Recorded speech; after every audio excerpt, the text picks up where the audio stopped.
చూడండి, ఈరోజు మా మందార చెట్టు చూడండి ఎంత బాగా అనిపిస్తుంది. అన్ని పూలు ఉన్నాయో తెలుసా. చూసారా, చాలా పూలు వస్తున్నాయి రోజు. మా ఇంట్లో దేవుడికి ఈ పూలే సరిపోతున్నాయి.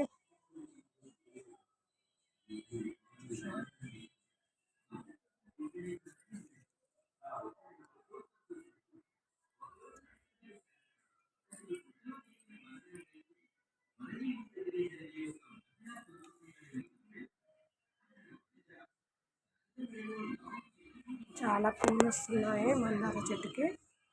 నేనైతే దీనికి మనం బియ్యం కడిగిన వాటరు, తర్వాత బీట్రూట్ జ్యూస్ మాత్రమే ఇస్తున్నాను చెట్టుకి పోషకాలుగా. కానీ చాలా పూలు పూస్తున్నాయి, చాలా మంచిగా అనిపిస్తుంది.